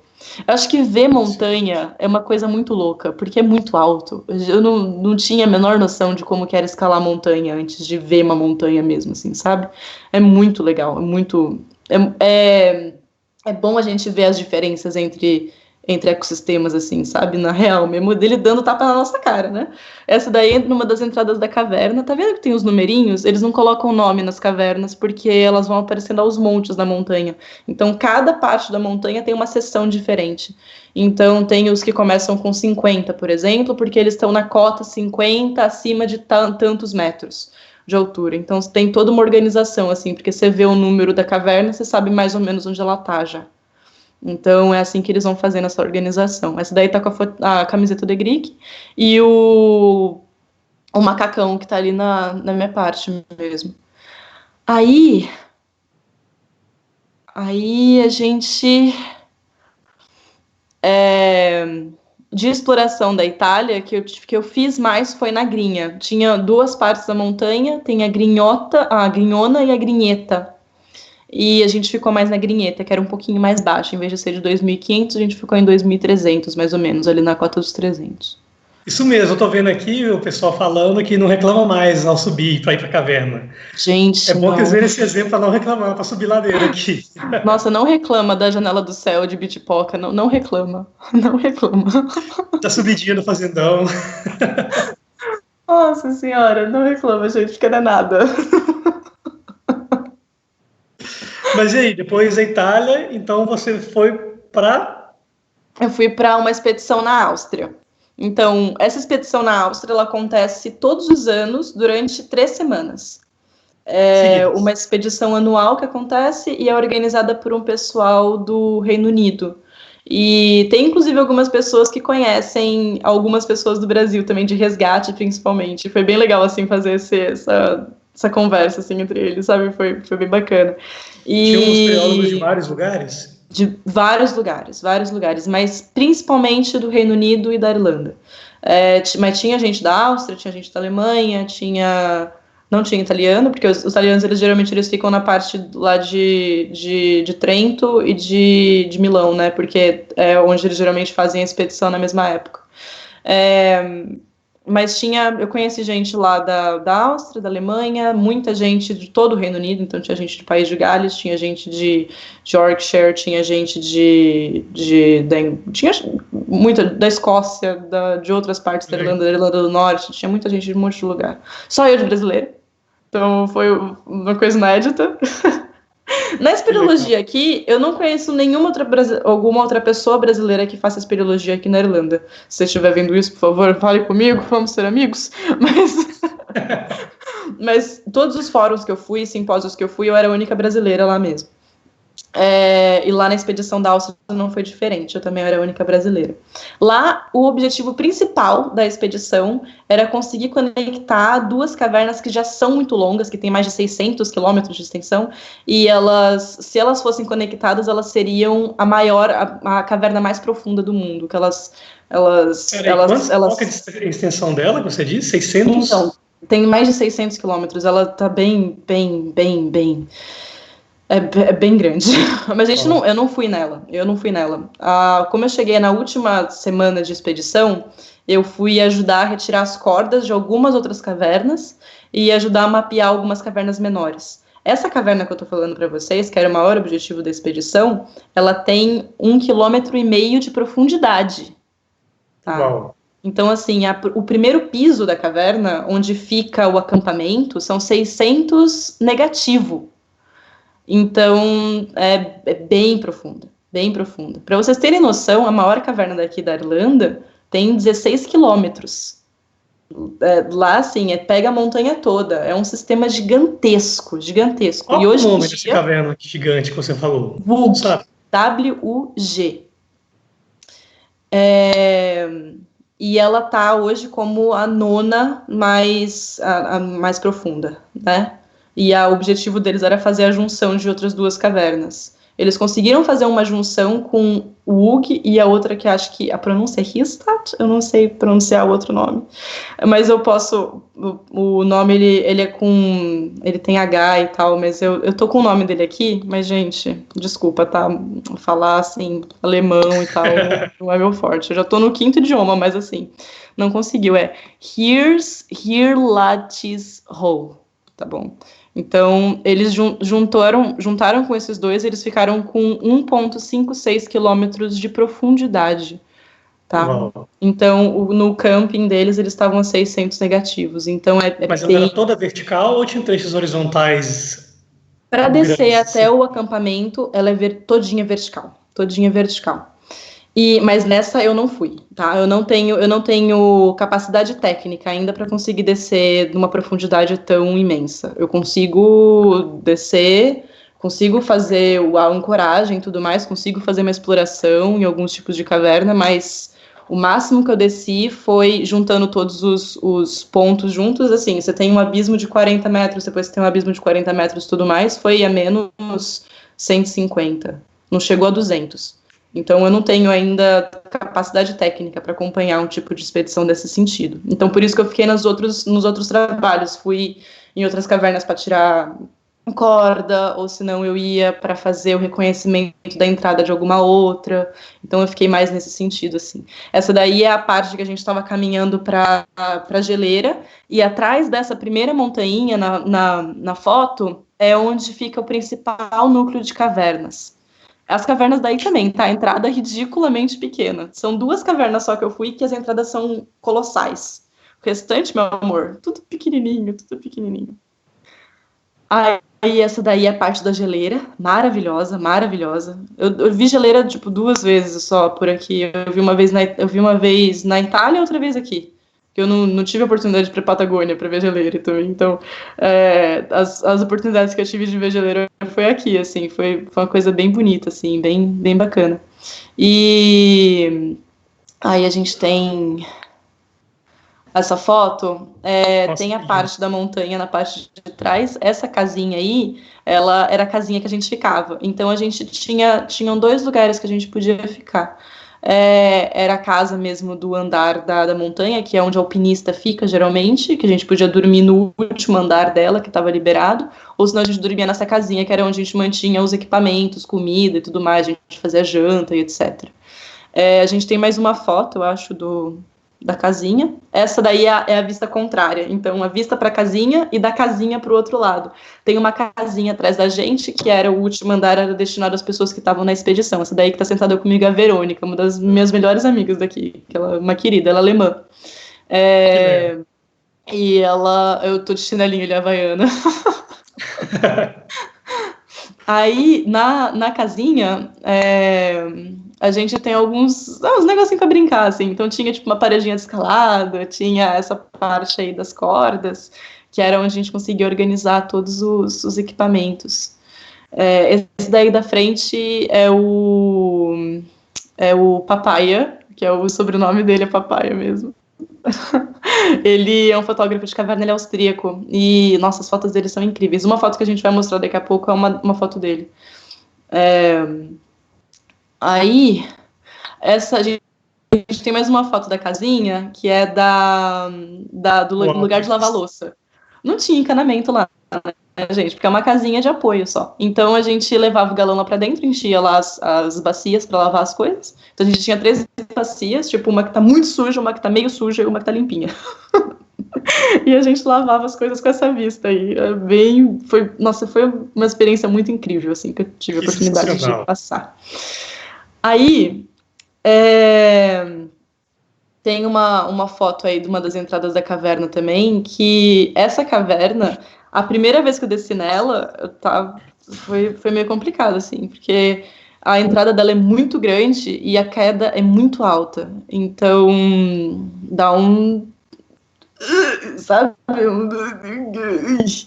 um pânicozinho assim, mas tudo bem. Quem tá aí na frente é o Matt, que é um amigo meu que ele é britânico, e a Verônica que tá sentada, mas ela tá de costas, né, tá só aparecendo o cabelo. A gente tava só montando a ancoragem para conseguir descer. Aí, tem essa foto aí, belíssima. Então, gente, esse aqui é meu companheiro, né? Meu namorado. Desculpa se a branquitude dele inflamou o olho de vocês, porque ele é muito branco mesmo. Você sai no sol, ele parece o Edward Cullen, tadinho, de tão branco. Parecendo a neve do fundo. Isso é neve falando isso ou não? Não é não. É o calcário. Uau! Tinha pouquíssimos blocos de gelo, mas nessa foto não tem. A impressão que fica aqui no fundo tem neve. Mas não tem. Não tem. A gente consegue andar por tudo isso daí. Tem uns blocos caindo também, né? Mas assim, é aquela coisa. A gente desvia dos blocos caindo. Mas a gente vai andando por tudo isso. É maravilhoso. Essa daí a gente foi na caverna para conseguir tirar as cordas de dentro dela também. E esse daí é o Papaya de novo tirando foto. Essa daí é uma das maiores bocas também que a gente conseguiu encontrar, que a gente foi retirar as cordas da caverna. E ela tinha 5 abismos seguidos. E a gente desceu até a parte de baixo dela e depois foi subindo, retirando as cordas. Né? Quando a gente chegou lá embaixo, estava muito claro, frio. que é branco. É muito, muito branco, muito branco. Gente, é diferente, é diferente. O cheiro é o mesmo. Sim. O gosto também, não é mesmo? Quer ver uma pedra? Não, a gente lama umas pedras de vez em quando, né? Que a gente pode fazer. Não foi nada disso. Mas a gente desceu até a base da caverna, aí tava muito frio, porque lá dentro tem gelo, na caverna tem gelo. Ah, essa daí é a caverna de treino. Eu tava aprendendo a fazer a ancoragem e eu tinha que testar ela. Aí a Verônica segurando minha bunda pra eu não cair, enquanto eu testava a ancoragem. Nossa. Mas sempre tem uma caverna teste, que é só pra você ficar treinando vertical ali, pra se sentir mais confortável e tudo mais. A gente podia ter umas dessas aqui por perto. Mas viu, o GPME, eles faziam uma caverna teste. Eu não sei onde que ficava agora, hein? Mas Os verticais aqui próximos aqui que a gente tem um petar, né? Mas eles faziam uma perto de São Paulo. Vou conversar, mandar umas mensagens pra ver onde que era isso. Essa daí é a foto do Papaya, voltando. Essa daí é depois do primeiro abismo de volta. A de bolsinha laranja sou eu. Uau. E tem um outro de bolsinha preta, que é um menino do País de Gales. E a gente foi subindo e a última pessoa retirava, né, a ancoragem e subia a corda. Aí só colocava de volta na mochila e a gente continuava subindo. Muito legal, muito legal. Impressionante. E foi quanto tempo que você ficou na Áustria? Foi 3 semanas. Não, eu fiquei uma semana só. A expedição ela rolou por 3 semanas, mas eu fiquei uma semana só. O pessoal, eles ficaram acampados, foi 3 dias na primeira vez, depois 3 dias na segunda vez. Que eles desceram para o acampamento da UG. Mas eu fiquei na superfície, fiquei mais na superfície. Mas era a primeira vez que eu estava indo. Geralmente o pessoal que vai nessa expedição, eles vão, tipo, todos os anos.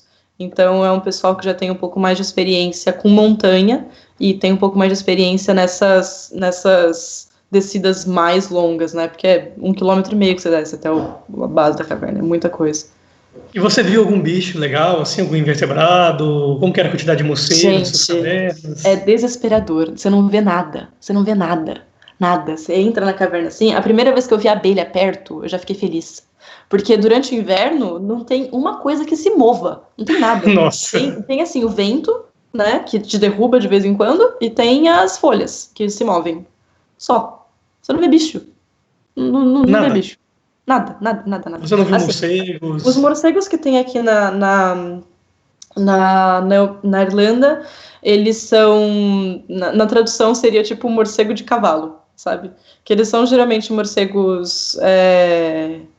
que eles são hematófagos e eles são marronzinhos, eles são um pouquinho maiores do que os que a gente tem... Não maiores, eles são um pouco menores do que a gente tem em Peúna. Eles são um pouco maiores do que os nossos frugívoros. Tipo, o carolha, eu acho que o pessoal deve conhecer melhor, ou se não aquele morcego beija-flor, que é bem pequenininho. Aqueles são um pouquinho maior do que eles. Então eles seriam menor do que qualquer morcego hematófago que a gente tem no Brasil. Nada de... Nenhum grilinho cantando, você não via nada. Uma aranhinha, um opilhão. Nossa, gente, saudades opilhão. Sério. Eu não vejo. Primeiro porque a maior parte das cavernas que a gente vai é alagada. Quando eu vejo algum peixinho, alguma coisa assim, eu fico muito feliz já. Porque, né? Já ficamos felizes. Quando eu vejo sapo, muito difícil ver sapo, mas quando eu vejo um sapinho, eu dou um oi e bato um papo com ele, assim, porque dá saudade. Serpente, não existe registro biológico de serpentes aqui na Irlanda, já começa por aí. A primeira serpente que eu fui ver foi na Áustria. Na Itália tem, mas no lugar que a gente ficava por lá não tinha muito registro dela. Que é uma serpente curta e preta, que é meio comunzona lá. Na na Áustria, eu fui ver um pouco mais de serpente, assim, lá na cota que a gente estava de altitude. Mas você sobe mais do que de 2.000 metros, 2.500 metros, fica mais difícil ainda de ver. Sim, O que eu via mais, maior assim, era altitude, mais menor veado diversidade e também, né? tal, correndo, aqueles veados das montanhas. Aliás, é legal caça. E na Áustria, o pessoal que era alpinista e tudo mais, tinha gente lá com carcaça de bicho. Foi bizarro ver. Mas tinha um pessoal. Eu tenho uma foto disso, mas eu não mandei, né? Porque não tem necessidade. Mas. Bicho morto. Não. Mas era um veado de montanha, que era uma carcaça que um dos alpinistas tinha levado lá pra cima. É uma coisa fato, geralmente, quanto maior tanto a altitude quanto a latitude, menor a diversidade biológica, né? Com Então, certeza. tem essa questão. Mas e os mapas? Porque vocês fizeram mapas, geralmente você falou que a prospecção aí não é igual aqui que a gente tem a chance de encontrar grandes cavernas, que é uma região que foi explorada há muito tempo em geral, né? Aí, a gente, aqui na Irlanda, geralmente os mapas que a gente faz, eles são mais curtinhos e eles não têm tantos detalhes quanto os nossos, né? Tipo, se você tem algum tipo de scallop dentro da caverna, por exemplo. Scallops são aquelas marcações que o rio geralmente faz, tá? Por causa da força dele e tudo mais. Ou se não, alguma formação especial, algum espelhotema especial. Não tem muito esse tipo de descrição nos mapas daqui. Eles são bem mais objetivos no caminho da caverna. Eu tô vendo Nunca vi essas imagens, esses mapas. círculos aí. Não tem umas arvorezinhas de um desenho, né? São esses riscos, né? Nada. Parece uma Imagina, não concha. tem nem árvore do lado de fora, vai ter no desenho. Verdade. Aqui é grama, pedreira e buraco. Verdade, é uma realidade diferente.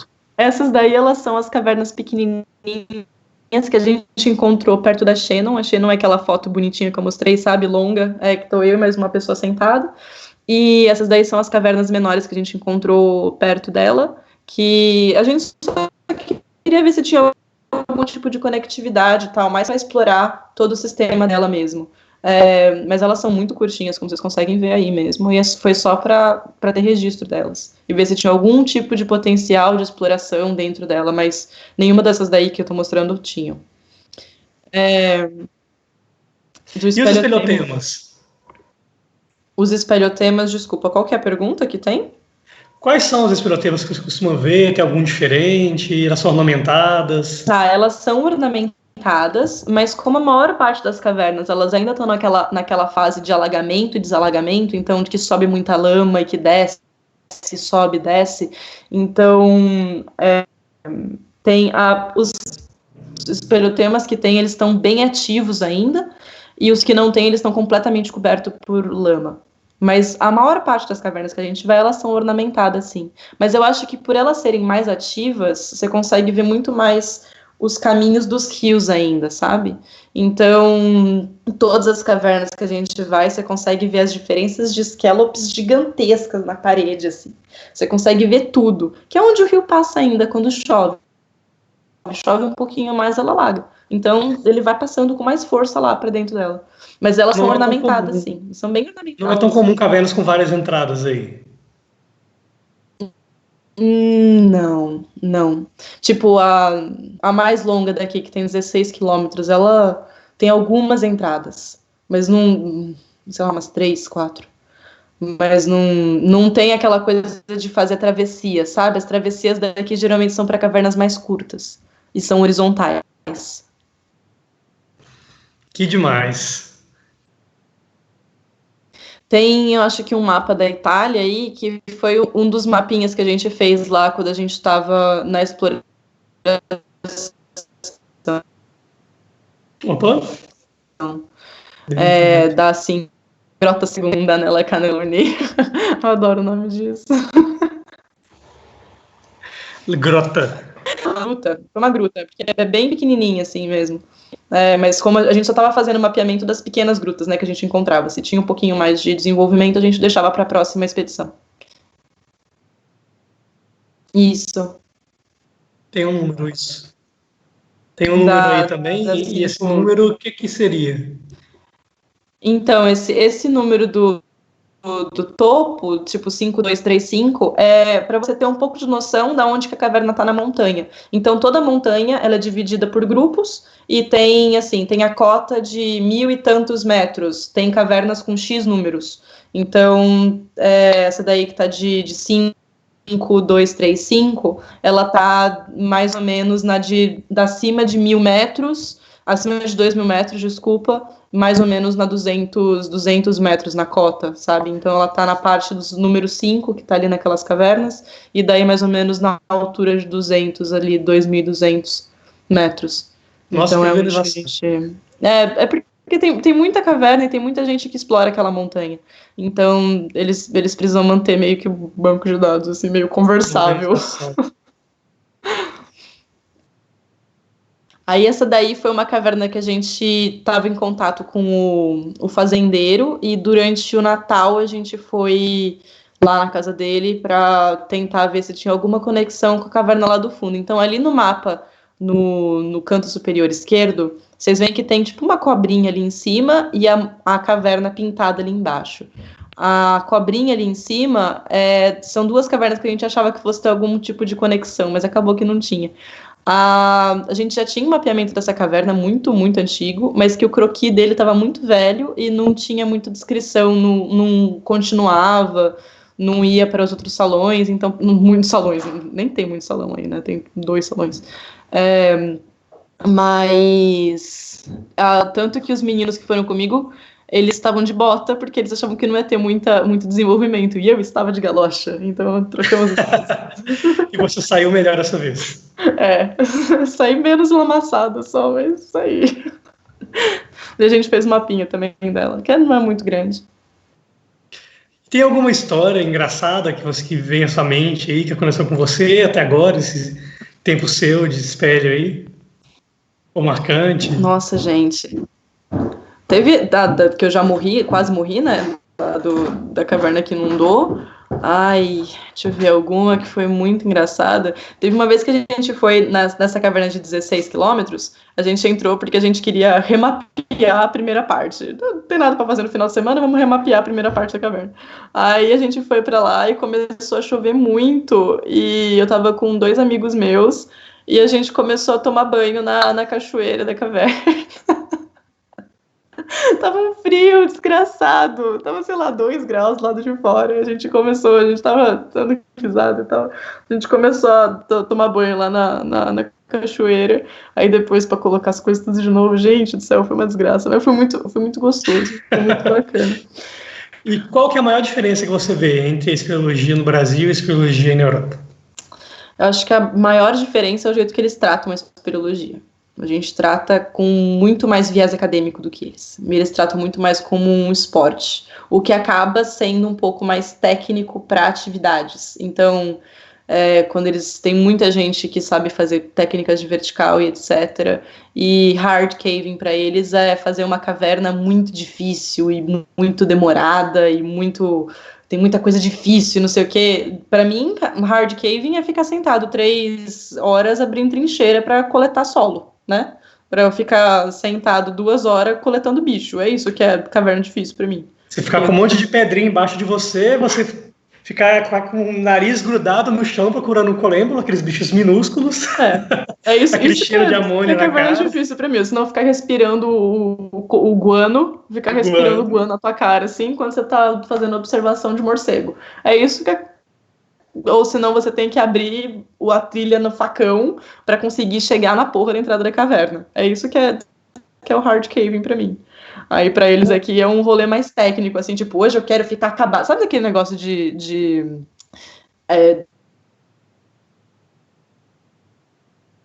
Opa, deixa eu dar uma travadinha. Isso é academia? interessante. O Evaldo um pouquinho que deu uma travadinha. Oi, então, aí é tipo assim, gente que pessoal que fica tipo de ginástica de, sei lá, crossfiteiro. Achei que crossfiteiro é um bom exemplo. As pessoas daqui que são mais loucas para fazer a caverna, eles são tipo gente de crossfit. Eles querem ir para a caverna para se destruir. pra ficar acabado, pra ficar com dor nas pernas, pra ficar com dor nas costas, sabe?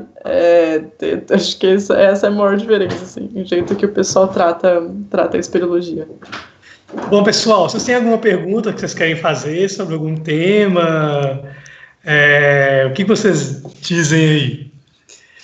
Uma coisa legal, quer dizer, você tem planejando depois da pandemia ir para alguma outra nova área, conhecer cavernas? Como que são os planos? A primeira coisa que eu quero fazer quando a gente puder viajar, eu quero ir pro Brasil, porque meu plano era passar abril no Brasil. Era meu plano eu conseguir ver as pessoas que eu amo e ver os lugares que eu amo também. Vim Então, para eu cá acho pra gente que cavernar. o primeiro lugar que eu vou, quando puder viajar, vai ser ir pro Brasil e ficar um tempinho aí, tipo um mês, assim, pra conseguir fazer tudo, sabe? Eu acho é a que primeira todos nós, coisa. né, o que mais queremos, uma das coisas que todo mundo, ou boa parte que está acompanhando a gente, é cavernar.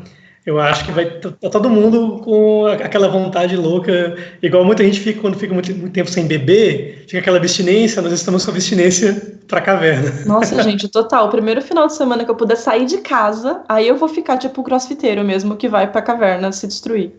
Eu só vou me enfiar lá dentro.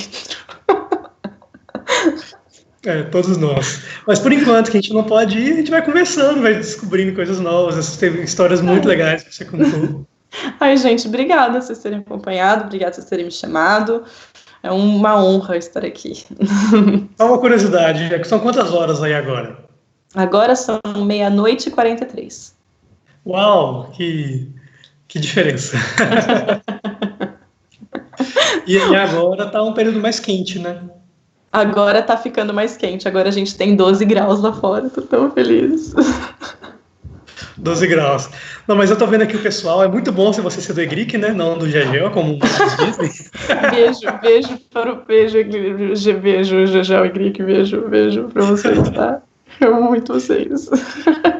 Mas, aleluia, eu gostaria muito de agradecer, foi um bate-papo muito legal, muito espontâneo. A gente teve uns probleminhas técnicos aí, né?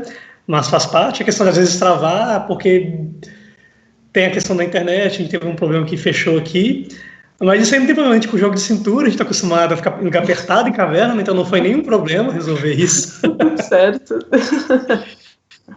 Então, gostaríamos muito de agradecer você. Ai, gente, Quando obrigada. você voltar, vem para cá para a gente cavernar bastante. Eu vou. Porque caverna é o que a gente quer e vem trazendo a sua experiência aí com os verticais para a gente, com o vertical para a gente aqui. E continuaremos toda semana com um convidado. Eu já adianto que na próxima semana teremos como convidado o Luiz Afonso Figueiredo, é um grande espeleólogo também, um dinossauro das antigas, já foi presidente da SBE, tem todo um resgate da questão da história, trabalha bastante com educação ambiental, e o tema dele vai ser educação ambiental na espeleologia e proteção às cavernas. Então fiquem todos sabendo aí, e já temos vários outros convidados que a gente vai contar aos poucos aí, tem muita coisa legal vindo, de muitas áreas diferentes. Então pode esperar coisa ligada à fotografia, coisa ligada a morcegos, coisa ligada à geologia, então temos muito tema legal. Então eu gostaria de agradecer todos mesmo, principalmente aí a Aleluia, que está aí tão longe, há mais de meia-noite agora, mas está com a gente aqui. E a todos que estão nos acompanhando, a todos os caverneiros, continuem assistindo, continuem divulgando. Existe a possibilidade de talvez mudarmos o horário, estamos definindo essa questão ainda, porque está batendo com a live da Sociedade Brasileira para Estudos de Quiróptero, a gente vai conversar com eles, ver qual é a melhor forma, mas só que são duas áreas que são interligadas, então é interessante a gente ter acesso e poder acompanhar e dar apoio a todas essas, mas é uma coisa que vamos conversar. E mais alguma pergunta, pessoal? Aproveita. Sim. Aproveita. É brincadeira. Pode me mandar depois também, que eu posso conversar com vocês, tá, gente? Eu sou acessível. Pode falar comigo. E tomara que você encontre que apareça mais algum brasileiro por aí que você possa interagir com a espera. Então, nossa, você conhece outros brasileiros aí? Nossa, conheço. Eu trabalhava numa agência de intercâmbio, então eu dava aula extra de inglês e fazia tour histórico por aqui, etc., paralelo à Sociedade Irlandesa de Espeleologia, né? Então... Você nunca conseguiu arrastar nenhum brasileiro pra caverna? Pro grupo? Puta, não, porque eles acabaram de chegar aqui, então eles estavam, tipo, eles estão meio malucos, assim, de achar casa, achar trabalho e tudo mais, e acaba que as pessoas acabam dispersando mesmo. Mas falta de convite não foi. E também a maior parte das pessoas que chegam aqui não chegam falando inglês, né? Eles chegam para estudar inglês. Sim. Então, a gente tem uns try cavings, que é para as pessoas tentarem e testarem para ver se elas gostam de ir para a caverna. A gente cede material e tal, então é bem aberto, assim, é bem acessível. Tem uma pergunta só falando qual que é a média da idade das pessoas. Varia muito, porque tem grupo de universidade, tem grupo de cidade, tem grupo individual. Então, pode ser que tenha gente de 18 anos, pode ser que tenha gente com 81, sabe? O grupo lá da Itália tinha gente com mais de 80 anos, porque o grupo de lá tem 120 anos. Então, tinha muita gente, assim. E eu fiquei preocupadíssima com essas pessoas durante essa merda dessa pandemia, que eu comecei a mandar mensagem para todo mundo do grupo para saber o que eles estavam fazendo. A família deles exilaram eles nas montanhas. Então, eles me mandaram foto de uma vista super bonita da montanha atrás, assim. Mandaram todos os caras pra montanha. Eu tô ótimo. Eu tenho uma caixa de comida e vinho me esperando todas as segundas-feiras no térreo do apartamento que me colocaram. Eles estão ótimos. Quero. Estão maravilhosos. Aí, vai levando. Eu espero a gente esteja junto, cavernando juntos também. Querendo ou não, a quarentena, né, está nos tirando do ambiente que a gente tanto gosta, mas também está nos aproximando, como estamos fazendo aqui agora. Sim. Junto com essa galera interagindo, gente de vários grupos do Brasil. Tem o pessoal de São Paulo, vi que tem o pessoal do Guano, tem o pessoal de Ouro Preto, do Gegel, vi que teve gente do Pará, então assim, de Brasília, do GB, e é muito bacana isso. Fora das lives, a gente tem promovido de tempos em tempos também bate-papos, videoconferências, até música, às vezes rola nos bate-papos, after live, em outros momentos também. E eu acho que é importante isso, a gente precisa dessa interação, porque como fica todo mundo preso, a gente não consegue fazer tanta coisa como a gente gostaria, a gente precisa trabalhar muito psicológico, a cabeça, e a distância é um grande problema. Então, hoje em dia, nós temos a tecnologia ao nosso lado. Então, vamos aproveitar essa tecnologia, né, como a gente está fazendo. E outra coisa também, olha, o Gesmar está aqui também, acabei de ver o Afonso aí, que estará com a gente na próxima semana representando o Gesmar. Gente, mas Depois dessa live também teremos um bate-papo, quem quiser aparecer, nós vamos mandar o link na página do EGRIC e vai lá, se você não é da Espeleologia, participa também, interage com a gente. É muito bacana isso daqui. Então, gente, vamos finalizando por aqui. Muito obrigada. Fiquei muito feliz de como foi leve, de como teve essa interação geral e foram surgindo perguntas, a galera foi perguntando, isso que é legal. A ideia não é fazer um roteiro engessado, é ter uma base e a partir disso aí a gente ir seguindo. E assim vamos fazendo. Então, olha, aguardo todos vocês, vamos colocar lá o link para a gente bater papo no grupo. Quem quiser aparecer, apareça lá, vamos conversar, vamos discutir sobre os assuntos falados e outros também. E aguardamos vocês na próxima semana. Fiquem atentos às nossas redes sociais, a qualquer mudança de horário, o tema e o convidado, nós já sabemos. Só uma perguntinha aqui que fizeram, se você foi em alguma caverna turística por aí.